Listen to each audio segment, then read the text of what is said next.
What's up, GameCast gang? So, I understand that there's been a little bit of a confusion about how to use the intro and outro assets that we put together for you guys. So, I'm going to go ahead and give you a super quick and dirty, unedited little demo of how to do it, little tutorial for you guys. So, let's get started. So, first I'm going to drag my clips in. This is the video clip that I'm going to use, just random game footage from something. And then these are the intro and outro clips. I'm going to go ahead and drop those in there as well. Now, once we've got that all in there, let's go ahead and drop the main footage down into the window. I'm going to go ahead and remove the voiceover track because we don't need that. Oops. And link that back up there. Now, just so it doesn't destroy my ears. That's fine. Okay, so what we're going to do is we're going to take the intro edit.mp4 and put it onto video 2 and video and audio 2, sorry. Now, if you zoom in right here, you'll notice that there is actually baked into the clip, there is a marker. Now, this marker was made in Premiere, but it should work in other programs as well. It is baked into the metadata of the actual video file. Now, what this allows you to do is to know the exact moment where you need to start, where the green screen starts and you want to start your actual footage. So, it should actually clip into it if you have Snap on. And so just observe as it comes over here, it's going to snap into that right there. But again, you can just scrub to the point where it turns green, and the moment it turns green, maybe go one back from that and slide it in if you don't see the clips. Anyway, so obviously we don't want the green here. That's not going to help us. So as soon as it turns green, we'll have our footage start. And to add the key effect, just do a search for key. I like Ultra Key. Now, again, any keying type effect will do the trick, but in Premiere I recommend Ultra Key.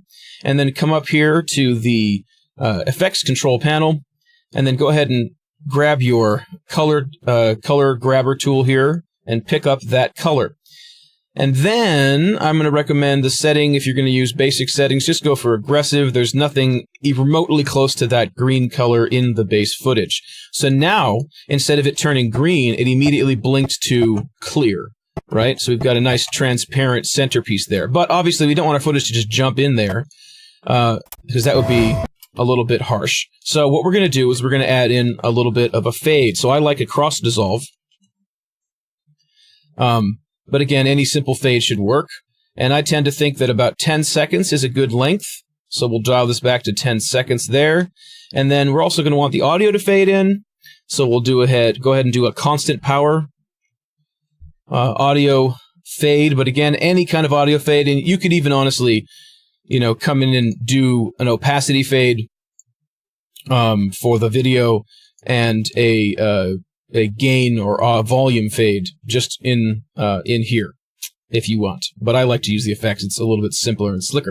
So now we'll see as the GameCast intro is happening, it clicks away, and then this starts dark and then fades in, and then it stretches out. So let's go ahead and watch it.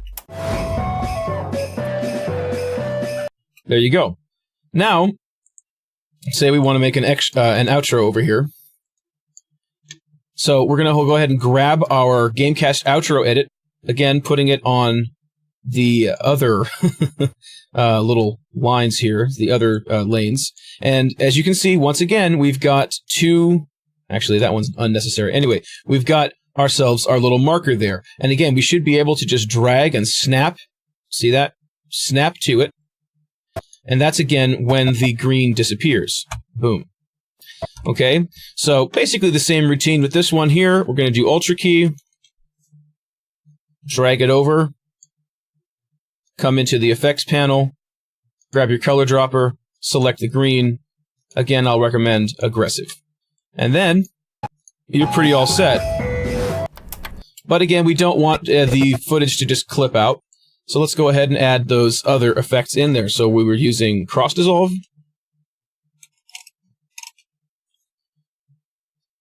Right there.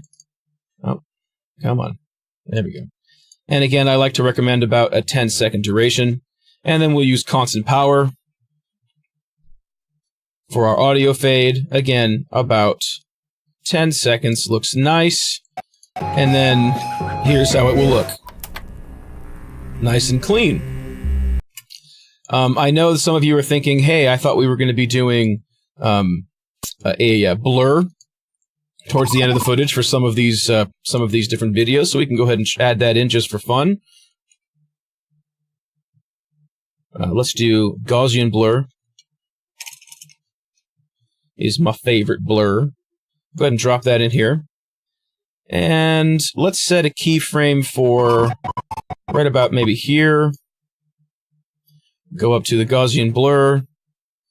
Blurriness keyframe there. Let's just add an arbitrary one over here. And then we can, on the second one, just drop it down to maybe, or drop it up to like, let's see, what's that going to look like? Let's do 30-ish for this. Maybe a little more. There we go. Ooh, 53. All right, cool. So then let's go ahead and drag this just to the end. Or actually, you know what might look cool? Is right to this. So we'll drag that there. All right, so now it's going to actually start to get blurry.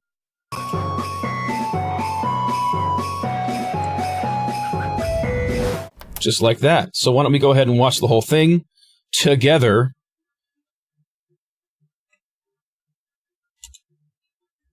From the beginning.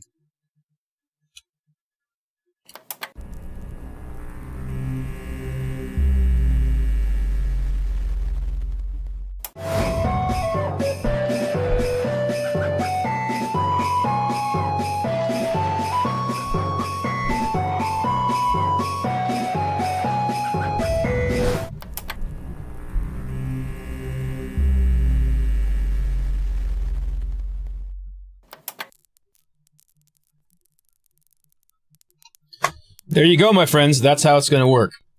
So if you guys have any questions about all of that, you can just go ahead and hit me up in the Discord, but that should be pretty straightforward. I know that I'm using Premiere, and therefore might not be exactly what you're using as far as editing tools. However, most of this stuff should be pretty transferable and familiar. You know, every single program is going to have some kind of a key filter, green screen type filter. Everything's going to have some kind of a cross fade, a volume fade, a blurriness. Those are pretty common. The only thing that you might run into is you might not be able to see the marker depending on the program you're in. My hope is that it will be available for you to see that baked-in metadata marker. But even still, if you can't, you can just scrub to where the screen turns green, and then you pop one back and start your footage there, and then fade in from that point. You'll probably be just fine.